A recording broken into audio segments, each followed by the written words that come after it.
Welcome to MarketWise Live, the real estate edition, the podcast that gives you the hard facts behind what's going on in real estate.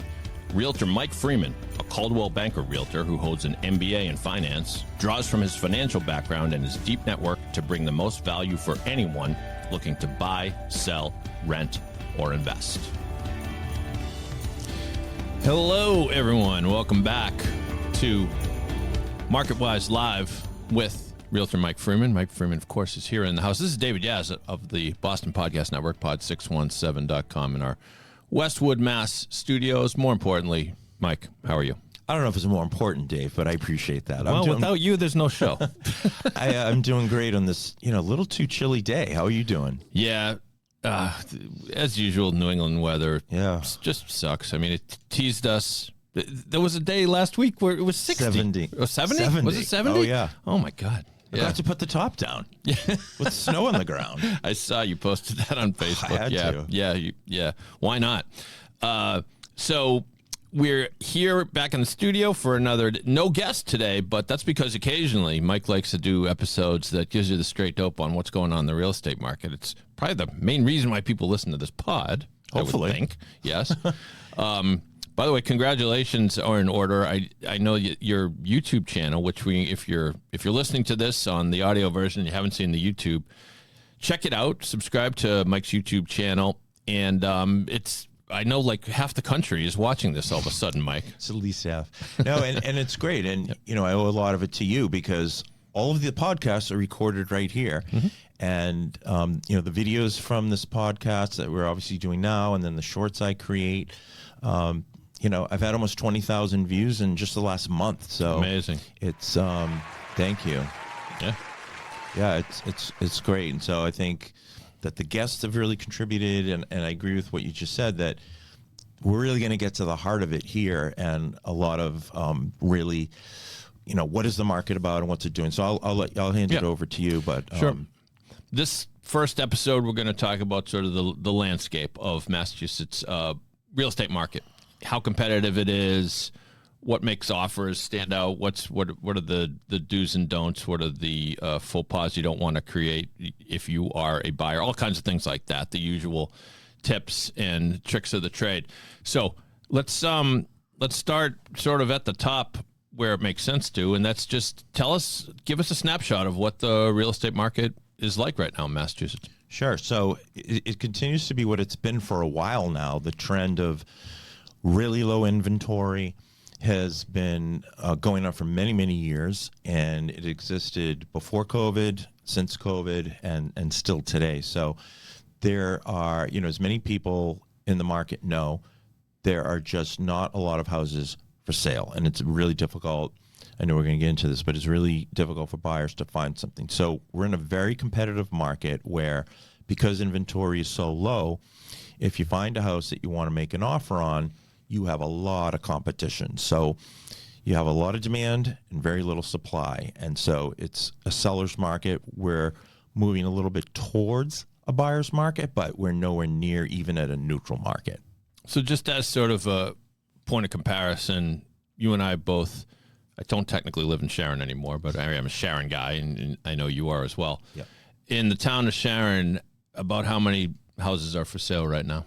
Right now, there's like 20 or 25. Okay. In a town of 18,000 people. Yeah. Is that the lowest you've seen it in recent memory? Or? It's about the same as the last few years. Yeah. I mean, inventory's gotten slightly better overall over the last couple of years. If you look overall in Norfolk County, say, it's a little higher this year than last year, and last year's a little higher than the year before, but still historically very low. And it was a downward trend, I'd say, for the last 10 years, straight through like 2024.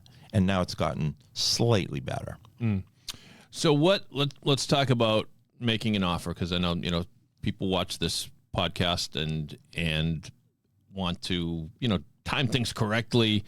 A lot of people, I think, probably are in the market for a house and yet have just kind of put the whole thing on hold because of the inventory. But what makes an offer, when you're ready to make an offer, what will make an offer stand out today in this climate?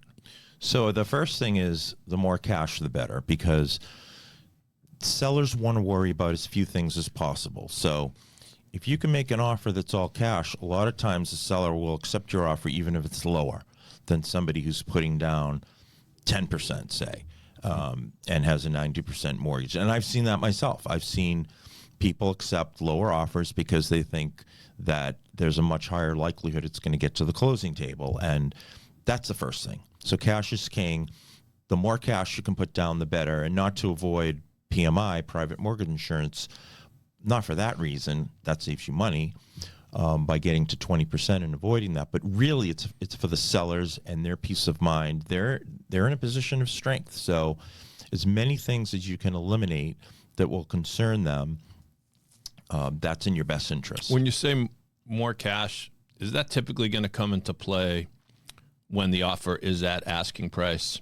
In other words, I'm guessing there aren't a whole lot of situations where there are two offers of the same amount that are not asking price. Right. This is just straight logic, right? Yeah. But I take it there, and again, in this market, you're probably going to get a lot of offers at asking price when a desirable higher home goes on the market. And so I take it those are the situations maybe where it's particularly critical because you get two offers both at asking price. Of course, you're going to go with the one with more cash. I take it, right? Yeah, even if it's less money. I mean, I've seen people take 10, 20,000 less. Is that right? Okay. Both above and below asking if it is more cash. I had one person, it's actually a Sharon person, and sometimes you get into these situations where the husband and wife want completely different things. The wife wanted, because the neighbor had a problem with a buyer that had a mortgage and it fell through. The wife won't accept an offer that was $50,000 less. Come on. And the husband said, well, I can't repeat what he said with me on the phone. I was like, okay, I'll just sit here and listen. And he's like, you got to be kidding me. And she's like, no, I don't want a mortgage. And, I said to them, look, I know this happened to your neighbor, but this is extremely rare to have financing fall through. Does it happen? Absolutely. Right. But she accepted $50,000 less. They did accept that the lower offer? Yeah. Wow. Yeah. Even if in a situation like that, I would think that even if the financing falls through, yes, it's a hassle. You got to repeat the process, right? But you're not really out of pocket. If it's that desirable a home, someone else is going to buy it, right? Well, yes, but here's the problem. Yeah. Here's the problem. Once you accept an offer and MLS is updated to contingent or under agreement, which means you've gone to the next step and you've completed a purchase and sale and everybody signed it. Then if the financing falls through and you have to go back on the market, yeah.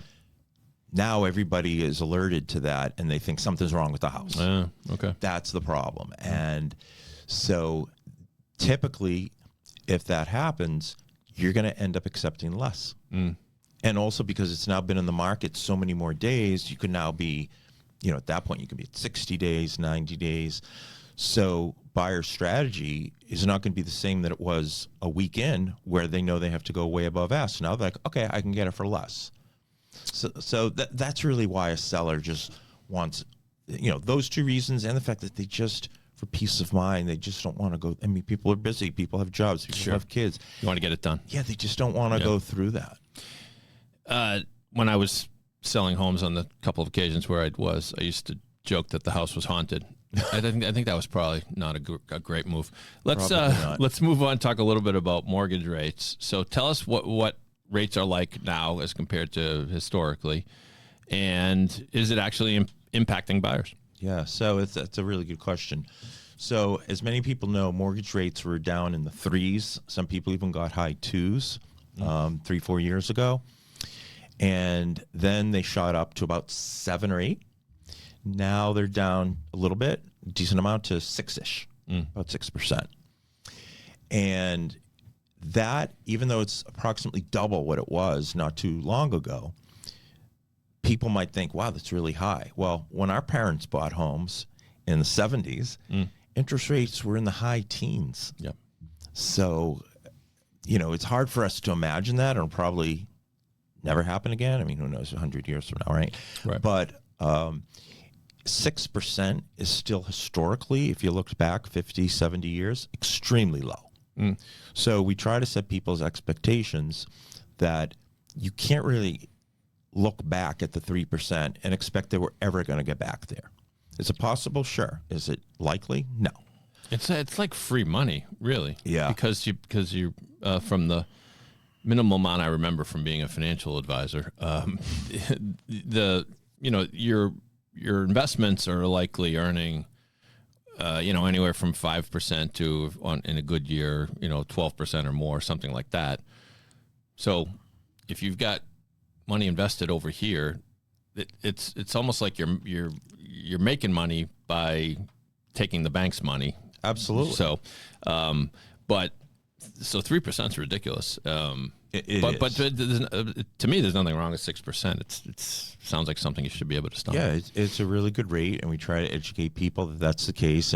But you're right about the free money. And I used to work with somebody. I used to work for an executive at Fidelity who used to say, when interest rates were going down every single year, 20, 15 years ago, he would say, it's like everybody's getting a tax refund. Because you're right, it really is like free money. And so you can look at a financial model like the one I built, and you can see that if you change the interest rate, it's unbelievable how much more you can afford. Yeah.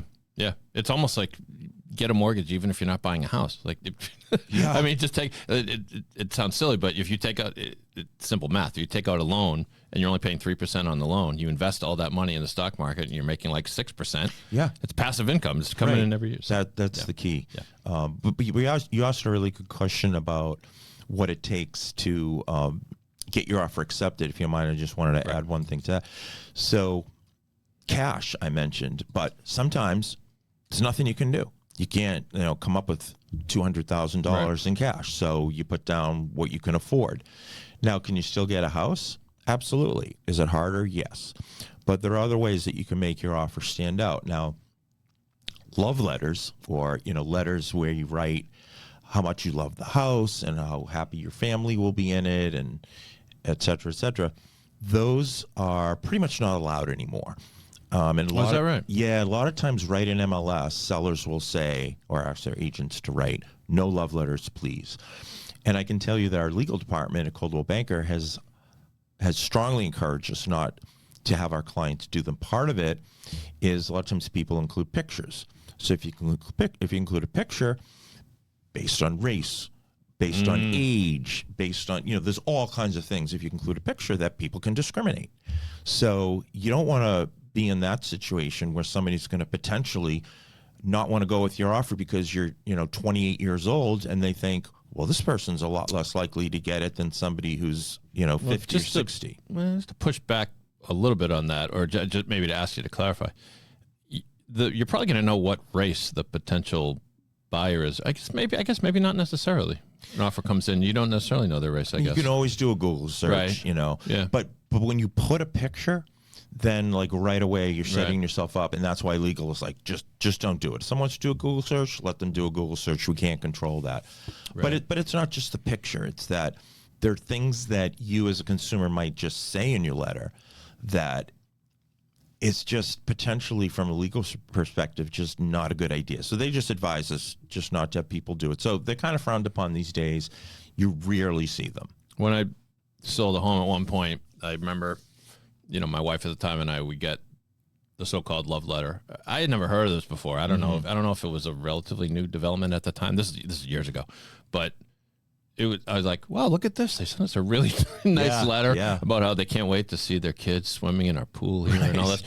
And Annie says, Dave, that's a tactic. They all do that. I'm like, oh, really? Oh, okay. No, you're right. And my wife at the time, actually, she got us our last house, specifically because of that. She wrote some things that appealed. They did not want to accept our offer. It was it worked. Oh, yeah. It was much lower than ask. But she said some things that, really tugged at them, and they decided to do it. So you can't really no more. Yeah. Yeah, you can't really, do people do them here and there? Yeah, but, I would discourage a buyer from doing them. All right. So cash, no love letters. What else can you do? Now, you can no longer waive the inspection, which I think I might have talked about in one of my podcasts a while ago. Mm-hmm. But the state of Massachusetts came in and said, we really need to protect people. They are desperate to get a house. They waive the home inspection, then they get in, and they have all kinds of problems, and they have tens of thousands or maybe 100,000 or more in problems, and they end up in a really bad situation. So the state passed a law that you can no longer waive the inspection as part of your offer.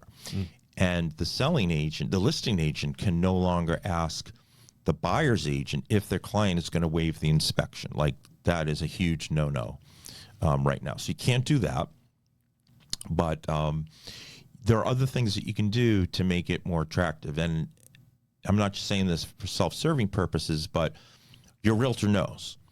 Your realtor knows what are some things, and this is why I really encourage buyers not to go alone and think that they're going to save on the commission, because you don't do this professionally. You don't do this every day, and you don't know what kinds of things might work. And the realtor's having behind-the-scenes discussions with the other realtor, and they're working on your behalf. They're working in your best interest to make to do the best they can so that your offer will be accepted. So it could be things like, well, I mentioned cash. You can't waive the inspection. It could be simply, your pre-approval letter, and it could be that the bank that you're working with is maybe a bank that has given the most amount of mortgages in the area and is just very well known. The listing agent is, if they're doing their job well, is going to have a conversation with the mortgage lender.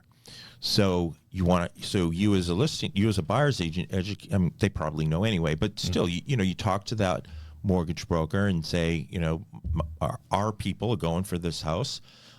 Here's some things that I really like you to highlight. And like I said, the mortgage broker, they know often, but there's a lot of little things like that you can highlight either in your offer, or sometimes it's behind the scenes. It's in these conversations that take place. And another thing is having a realtor who knows how to negotiate, because a lot of times it is that negotiation that is going to get you the house. So that's another way. It's just having a realtor who knows how to get you the house, how to negotiate, somebody who knows how to work with people. And sometimes these are things people don't think about. They think, well, the realtor's just there to help me find the house and take me out and find a house. Well, right. No, it's not how it works. There's so much more behind it. If you listen to this podcast, you know all the things that Mike will do for you. Come on. That's right. So we've got a few more topics. If you want to peek behind the curtain, people, I've put the topics on the screen so Mike can pick. But I just want to make sure we hit anything remaining in this episode that you'd like to. What would you like to talk about? First-time buyer confusion, common mistakes, or just sort of assorted tips for buying? I mean, one thing is, you mentioned what are the first 3 steps I should take before looking at Zillow. Well, don't look at Zillow. That's the first thing. Okay. I mean, Zillow does, and this applies even more to sellers, but it also applies to buyers, because you can look up a house, say the Zestimate says $800,000, but the person's asking for $950. You may think, well, forget it. But Zillow's never been in the house. They have no idea what updates have been made. So that's not a good thing to do. You really want to work with your realtor to understand whether an offer for, in that case, $800 makes sense or $950 makes sense. You want to work with them to understand the strategy, because sometimes it's not based on the comps if you're a buyer, and it's not based on, well, this house went for that amount and this house went for another amount. It's more about the strategy. How many days has the house been on the market? How many other houses are on the market? And you just have to be comfortable at the end of the day that you as a buyer, that you're comfortable with the offer you're making for that individual property, and not worry about comparing yourself to others. I find too many buyers who worry about, well, this house has those things and I don't, and they got that price. You can't worry about that. You have to worry about your particular situation. So that's a mistake people make, is they look externally, and then that forms their decision. And it needs to be based on your needs and what you can afford. So I'd add that. Any final tips for buyers before we move on to more about Mike? I would say that you want to educate yourself and about what's going on in the market. And that's something that I try to emphasize, is educating people and not just going and doing the job. You really want to educate people and make sure they understand what's going on in the market, what the different factors are that we just talked about that influence whether or not an offer will be accepted. And so education is a huge piece, and that's a big part of why I like doing this, why I like working with people and doing this, is partnering with people and educating them is really a great part of the job. When people are thinking about buying a home, and if they're listening to this podcast and they think, this guy Mike knows what he's talking about, I think I'm going to give him a call. At what point in the process would you, even if you're sort of in the browsing phase of kind of looking around at the market, when should they give you a call? Then or maybe when they're serious? So I think it's fine if you're in that browsing stage and you just want to go to open houses and learn the market. Again, it gets to education. That's fine. But the earlier you work with a realtor, the better, because there could be houses that you miss an open house, but you're still interested in seeing. Well, a realtor can get you an appointment really quickly and can take you on a tour and see different houses. It's not as easy to call, 10 different listing agents. It's better to work with one buyer's agent who can take you around and see different houses, because you're not going to be on top of it and go to every single open house. And they're also going to be looking for you, not just an MLS. But one thing we pride ourselves on in my office is we have 150 agents, and you can share what we call a non-MLS listing. Once a client signs, you can share that with other folks in the office. It's up to the seller. You can share it with whoever you want until it's live. So we have that advantage that there are 150 people I work with who may have a match for what my buyer is looking for. And that buyer will not be connected with that house if they're not working with somebody. And unless there's any confusion, you don't get paid by the hour. In other words, in other words, sometimes. Sometimes. In other words, if someone's hesitant, like, what do I need to get Mike involved now? I don't want to, but you haven't. You represent sellers as well, but you represent buyer. So I'm just telling people, why aren't you calling?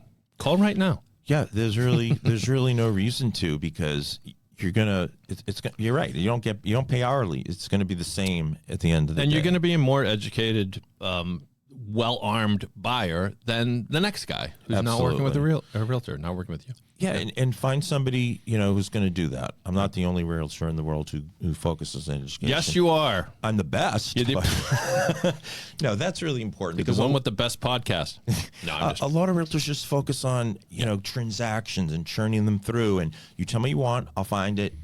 You'll sign. You'll be good. There's much more to it than that. And speaking of much more, how about we learn a little bit more about Mike in everyone's favorite segment, More About Mike. More about Mike. More about Mike. More about Mike. As we do here, we just pick one topic at random. We spin the wheel. This wheel always takes too long. The question for today is, this is a good one. What's the dumbest injury you've ever had, Mike? I have one as well that I'll share after you share yours. Yeah. I mean, it's going to be hard to top mine. So when I was a teenager, I was playing Babe Ruth baseball. So I don't know, I was like 14, 15 years old. And I was playing, this is embarrassing, I was playing Twister with my brothers, okay? I'm playing Twister in the house. Yeah. And I won. Congrats. Okay. Yeah. But at what price? I got excited. I jump up. Yep. I land on my toe. Oh. All my weight on my big toe. Wow. I fractured it, and I missed, I don't know, a couple weeks. I couldn't walk. Toe injuries are brutal, right? Yeah. I mean, you think, how bad can a toe be? Like, in NFL, and was it Joe Burrow who got toe turf this year? Yeah. You get that. It affects your whole foot. It's painful as hell. This was my big toe. Yeah. The big toe is the captain of the whole foot, right? I don't, exactly. He's the captain. Yeah. I don't think I told the coach what happened. I mean, it was so embarrassing. I think. You played through it then? No, I couldn't. Oh, right. But I think I made up something so that he didn't know it was from Twister and me getting excited about a victory. I mean, he'd be like, you got to be kidding me. I know. But you did win the Twister game. I'll do mine real quick. It's not so much the dumbest injury. It's just the fragility of the human body, which is so frustrating sometimes. I was playing softball in, I want to say it was around 2000, 2001 or so. And you remember a guy named Louis Steinberg, the Sharon guy? Maybe I don't think so. Diminutive guy, but super nice and decent athlete. And he's playing left field, and I'm playing like left center field. And someone hit sort of a bloop, and we're both kind of approaching the ball. And he claims he said, I got it. I didn't hear him. He didn't yell loud if he yelled. And so then I thought it was his ball. But as I'm getting closer, kind of almost in a full sprint I was 40 at the time, so, still not that fast. But I did kind of a double take, and then I was like, I guess I do have to dive. So it wasn't like a graceful, like Fred Lynn dive. It was like a herky-jerky dive. Landed on the kind of middle of my back awkwardly, and a lot of pain. But I think I stayed in the game, and it just hurt. Yeah. And it was such a stupid. I did not make the play, by the way. It fell in, and then Louis standing there going, "I said I got it." I'm like, I didn't hear you, and you weren't going for it, and so it turns out I got a stinger. Have you ever had a stinger? Yeah. So it runs. I don't know. I'm not a doctor. It's a spinal cord thing, and so you could I could feel pain and tingling going up and down my arm. But the reason I bring it up is it is bothering me today. Really? Today. It's become like my chronic injury. So if I don't sleep well, I sleep weird or something, then it comes back, all because Louis didn't yell, I got it loud enough.